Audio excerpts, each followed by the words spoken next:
स्वामी परमहंस दयाल अद्वैतानंद जी महाराज, जिनका जन्म सारण में हुआ था, छपरा शहर में हुआ था, लेकिन उनकी समाधि फ़िलहाल पाकिस्तान के टेरी में है।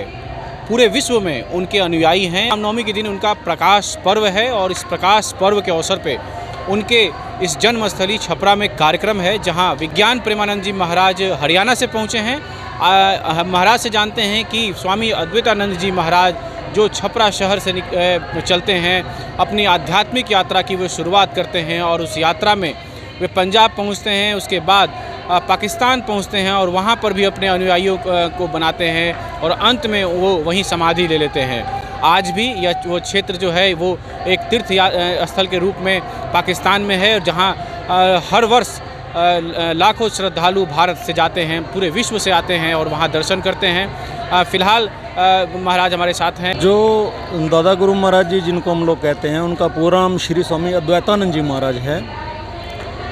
और यहाँ दहियावा ब्राह्मण टोली एक जगह है छपरा में, वहाँ पर उनका जन्म स्थान है। और ये वहाँ पर उनका जो जन्म स्थान था, वहाँ पर बड़ा दिव्य भव्य एक छोटा सा मंदिर बना है। वो जगह ढूंढ ली गई जो उनके पिता श्री तुलसीदास जी पाठक के नाम से रजिस्टर्ड थी। वो जगह मिल गई तो वहाँ उनका बड़ा एक दिव्य स्थान बना दिया गया मंदिर के रूप में। तो यहाँ हर वर्ष रामनवमी के दिन, रामनवमी से एक दिन पहले बड़ी एक भव्य यात्रा निकलती है, शोभा यात्रा उनके नाम से। तो वो दहियावा ब्राह्मण टोली से चलती है, राम चौक से, और वो मुख्य बाज़ारों से होते हुए वो यहाँ नारायण पैलेस में आकर उसकी समाप्ति होती है। तो जैसे ही समाप्ति होती है तो फिर उनका जो नित्यनेम है, आरती, बेनती, छंद, स्तोत्र वगैरह गाए जाते हैं। और फिर बड़े दूर दराज से आए हुए जितने भी महापुरुष हैं वो सत्संग के रूप में, भजनों के रूप में, प्रवचनों के रूप में फिर वो लोग हैं वो सत्संग करते हैं। लगभग 12 बजे तक ये सत्र रात को चलता है यहाँ पे। और सुबह फिर एक सत्र होता है, उसमें भी यही सत्संग प्रवचन वगैरह उनके द्वारा जो बातें कही गई सत्संग के रूप में, प्रवचनों के रूप में। उनके नाम का एक ग्रंथ लिखा गया, सच्चिदानंद प्रकाश, और अद्वैत प्रकाश भी उसको कहा गया।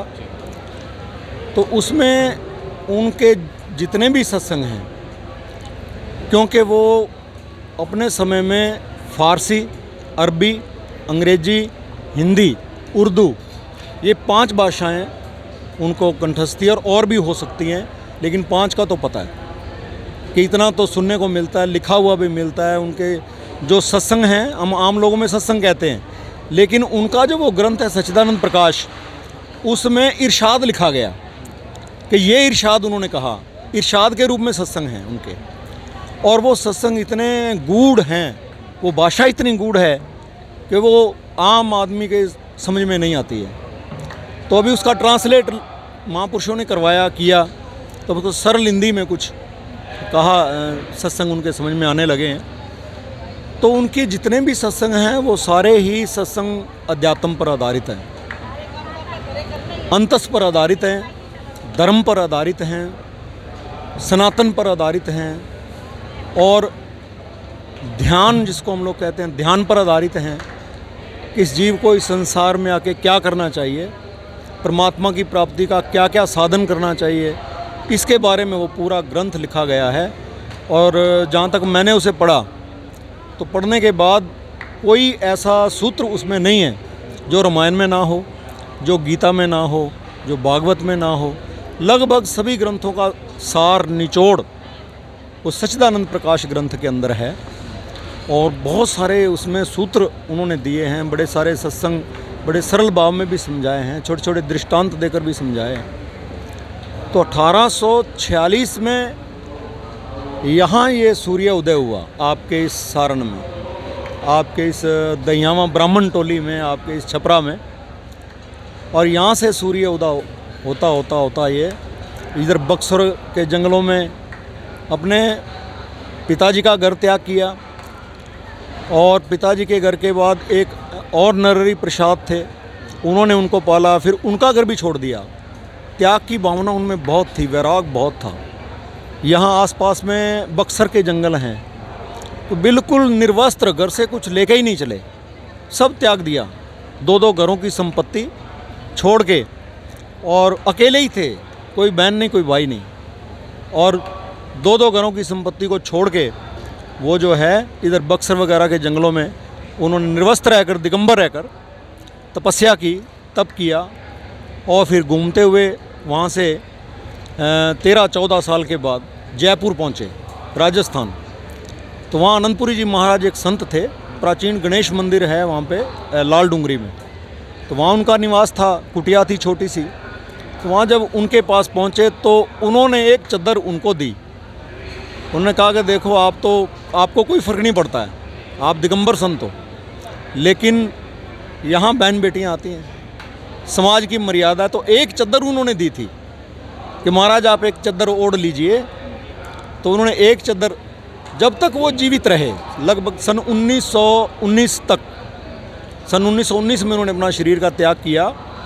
पाकिस्तान का सीमा प्रांत क्षेत्र है, जिसको आजकल हम लोग खैबर पख्तूनवा डिस्ट्रिक्ट के नाम से जानते हैं। कोहाट उस टाइम उसका वो जनपद था, और उसमें एक गांव था टेरी। वो टेरी में वहाँ पर उनके कुछ भक्त थे, जयपुर के भक्त थे। और जब वो जयपुर में रहे तो जयपुर के जो राजा थे उस वक्त के, राजा राम सिंह, और खेतड़ी के महाराजा, और भी कई सारे राजा महाराजा जब उनकी चरण शरण में आए, तो कहते हैं कि 19 राजे रजवाड़े उस वक्त होते थे। तो 19 राजाओं ने उनसे नाम दीक्षा ली, उनसे दीक्षित हुए। 19 राजा उनके उस वक्त शिष्य थे। लेकिन जब एक बार यहाँ से वो निकले, छपरा से, ब्राह्मण टोली से, तो दोबारा इधर वो आए ही नहीं। वो तो बहुत बाद में पता लगा कि जब वो इधर जयपुर से घूमते घूमते उधर पहुँचे, जो आजकल पाकिस्तान है, उस वक्त तो सब सारा भारत ही था। तो वहाँ उनके कुछ शिष्य थे जयपुर से, तो वो उन्हें वहाँ लेके गए। तो वहाँ जब सत्संग प्रचार हुआ तो टेरी के उस क्षेत्र में, कोहाट में, खैबर पख्तूनवा जो एरिया है वो सारा, लक्की मरवत वगैरह, तो वहाँ बहुत सारे उनके अनुयायी हो गए, बहुत सारे शिष्य उनके हो गए। तो वहाँ उन्होंने अंतिम जो श्वास है वो उन्होंने वहीं ली। और अपने समय के वो इतने वाक सिद्ध थे, कहते हैं कि एक बार स्टेशन पे बड़े फक्कड़ संत तो थे ही, आ रहे थे, तो एक बहुत बड़ा सिंहासन लगा हुआ था। तो उन्होंने देखा, उस सिंहासन पर जाकर बैठ गए। तो वहाँ पुलिस थी, किसी की हिम्मत नहीं हुई भी उनको कुछ कहें। इतने में ट्रेन आ गई, ट्रेन से वायसराय उतरे, उस वक्त कोई अंग्रेज, कोई वायसराय थे, तो वो उनके लिए सिंहासन लगाया गया था बैठने के लिए। तो ट्रेन से जब वो उतरे तो अब वो पुलिस वालों ने कहा कि हमने तो लगाया था, ये पता नहीं कौन आकर बैठ गया। तो वो अंग्रेज वायसराय गया वहाँ पर, और जाके उसने देखा, और ऐसा नूर उनके चेहरे पे था, न जाने क्या उनकी आंखों में आकर्षण था, कि उसने भी दंडवत प्रणाम की, दंडवत लेट गया वो अंग्रेज भी उनके चरणों में। बोला ये बहुत बड़ी हस्ती हैं, ये बैठ गए, ये सिंहासन इन्हीं के लायक था, मेरे लायक ये सिंहासन था ही नहीं। तो इस तरह से अपनी मौज मस्ती में उन्होंने अपने जीवन को जिया। बहुत सारी लीलाएं की, इतना समय नहीं है कि सबको हम बता सकें। बहुत बड़े बड़े उनके ग्रंथ लिखे गए, उनकी चर्चाएं की गई, इतने भाषाओं के ज्ञाता थे, और स्पर्श सिद्धि, वाक सिद्धि, ये सब चीज़ें उनके पास थी। और लीलाएं तो उनकी इतनी हैं कि जितनी बताई जाएं उतनी कम हैं। लेकिन 1919 में उनके एक भक्त थे अमीर चंद। तो जब अंतिम समय था तो उन्होंने कहा कि भक्त मांग कुछ। अब भक्त का भी दिमाग कैसे कैसे होते हैं, क्या क्या मांग लेते हैं। उन्होंने कहा महाराज आपकी समाधि बने तो मेरे घर में बने। तो उन्होंने माथे पे हाथ मारा, उन्होंने कहा यार मांगना था तो कुछ ढंग का मांगता। और फिर कहते हैं कि जब उन्होंने शरीर छोड़ा कुछ दिन के बाद, तो समाधि फिर उसी अमीर चंद के घर में, गांव टेरी, जो आज सीमा प्रांत क्षेत्र है, अफ़गानिस्तान के साथ लगता हुआ क्षेत्र है, तो वहाँ पर टेरी में उनकी समाधि हुई।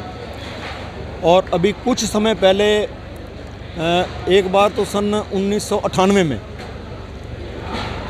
वहाँ समाधि के ऊपर मंदिर बना दिया गया था, आश्रम बन गया था, उसको तोड़ा गया। वहाँ के जो उपद्रवी थे, जिहादी लोग थे, उन्होंने तोड़ा। लेकिन जैसे ही समाधि को ऊपर से तोड़ा तो वो डर गए, क्योंकि अंदर बिल्कुल ऐसे ही साक्षात बैठे हुए थे, दिखाई दिए उनको, वो छोड़कर भाग गए। फिर भक्तों ने दोबारा से लगभग 2 लाख इस वक्त भी पाकिस्तान के अंदर अनुयायी हैं, हिंदू जो उनके मानने वाले हैं, पूरे पाकिस्तान में इधर उधर बैठे हैं। अब भी वहाँ पर जाते हैं, मेले लगते हैं, वहाँ पर भी उनके दिन मनाए जाते हैं और सत्संग प्रचार वहाँ होता है।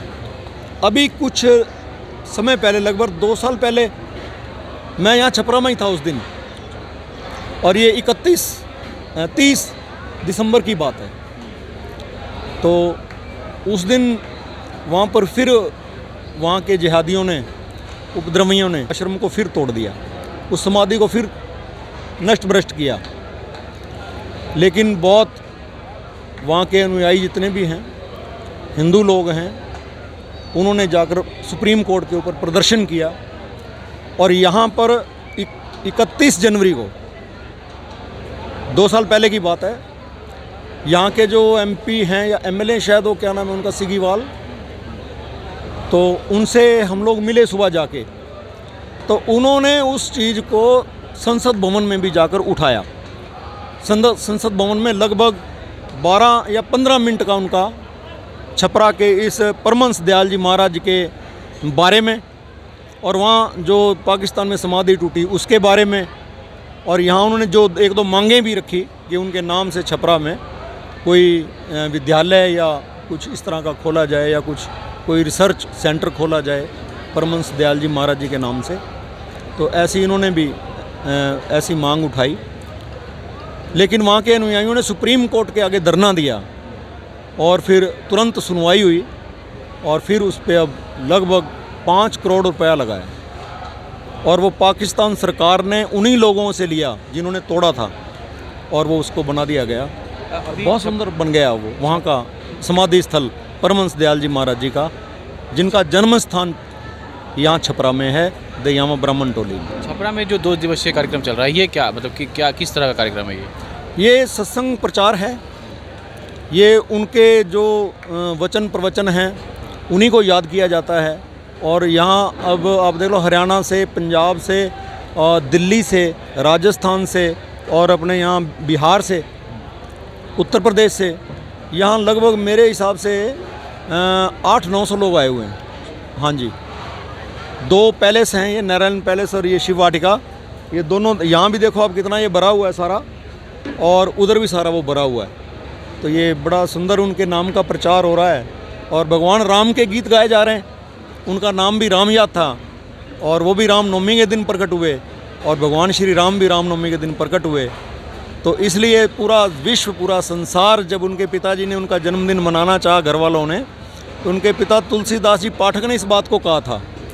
उन्होंने कहा था कि आज तो मेरे राम का जन्म पूरा विश्व मना रहा है, तो मैं राम का जन्म घर में क्यों मनाऊं? मैं घर में नहीं मनाऊंगा, क्योंकि विश्व में मनाया जा रहा है। तो उसी तरह से आने वाले समय में उन्होंने सब त्याग करके वैराग की भावना और तप तपस्या करते हुए अपने जीवन को जिया। और फिर उनके जाने के बाद लोगों को पता लगा, और आज मेरे हिसाब से लाखों अनुयायी, लाखों अनुयायी उनके इतने शिष्य हुए। और उनके शिष्यों में जो प्रमुख शिष्य हुए, हमारे श्री नंगली निवासी भगवान जी, जिनको उन्होंने तपस्या पर बिठाया आगरा में, गुफा में बैठे, और वहाँ जब वो गुफा से उनको निकाला गया, तो फिर उन्होंने कहा कि आज इनको ये राम कहो तो राम हैं, कृष्ण कहो तो कृष्ण हैं, नानक कहो तो नानक हैं।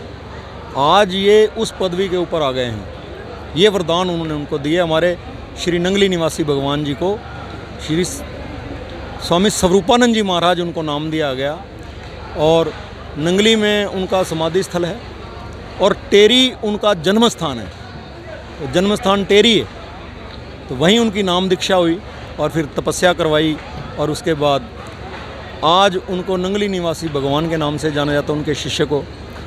तो जैसे एक गुरु होता है ना, गुरु ये समझो कि गुरु एक झंडा है, और जो शिष्य होता है, अगर कोई उनका शिष्य है वास्तव में, तो वो डंडा होता है।